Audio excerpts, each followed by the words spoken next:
What's happening, RSTV fam? This is your rock solid TV host, Rocky Smith. Today, I'm not just your host, I'm the evidence. We're going to talk about God's healing power. Not theory, not religion, not church cliches, real power, the kind that turns death sentences into life sentences. Segment 1, the death sentence. 25 years ago, I was diagnosed with APML leukemia. In the year 2000, that was the hardest form of leukemia to treat. The doctors didn't sugarcoat it. They basically told me I was done. They began searching for a bone marrow donor. Months went by, no match anywhere on the registry. Science had nothing left to offer me. But here's the truth. Man's limits are God's stage. Jeremiah 32:27 says, "Behold, I am the Lord, the God of all flesh. Is there anything too hard for me?" Segment 2, the impossible choice. Doctors suggested an autologous transplant using my own stem cells. But here's the shocking part. At that time, an autologous transplant had never been performed on an APML patient in the United States. Not once. It had only been done in France. The doctors even suggested I fly overseas to get it done there. But I wasn't too keen on that. Instead, I signed the papers and told them, try it here. This was uncharted territory. Risk stacked on risk. But when man steps back, God steps forward. Segment 3, the breakthrough. The procedure worked. Against the odds, against the statistics, against medical history itself. That transplant not only saved my life, it became the start of a new path in treating APML. What was once considered one of the hardest forms of leukemia is now one of the easiest. Revelation 12 verse 11 says, "And they overcame him by the blood of the Lamb and by the word of their testimony." My survival became more than just about me. It became a testimony that sparked breakthroughs that would help countless others. Segment 4, the word cured. Let me tell you how big this is. At St. Jude, doctors don't like to use the word cured. They say remission, they say stable. But for me, they use the word cured. Not because I'm special, not because the science lined up perfectly, but because God still heals.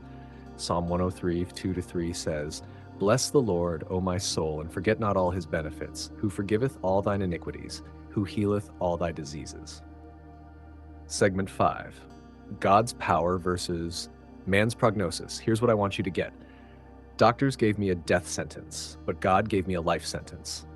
Science said impossible. God said, watch this. Psalm 118:17 became my banner. I shall not die, but live and declare the works of the Lord.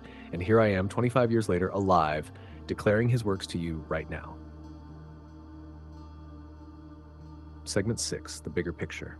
You see, this isn't just about one man's healing. It's about the power of prayer. It's about the faithfulness of God.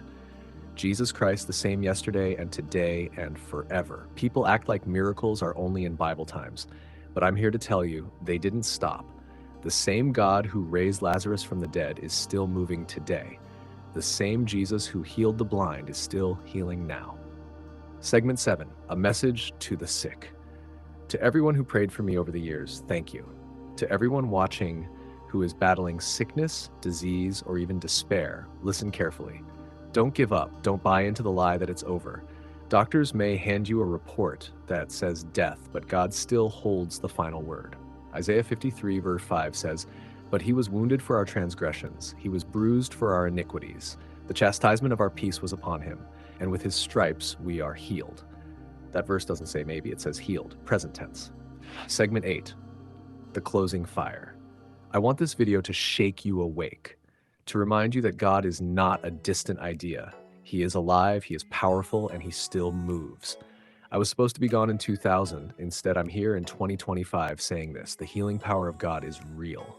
So to every skeptic, every doubter, every person who says miracles are fake, I am the evidence standing in your way. You can't argue me out of my own life. RSTV fam, don't forget this truth. Man's diagnosis is not God's destiny. And I'll close with this. John 11:25, Jesus said unto her, I am the resurrection and the life. He that believeth in me, though he were dead, yet shall he live. That's my story. That's my proof. And that's the rock solid truth.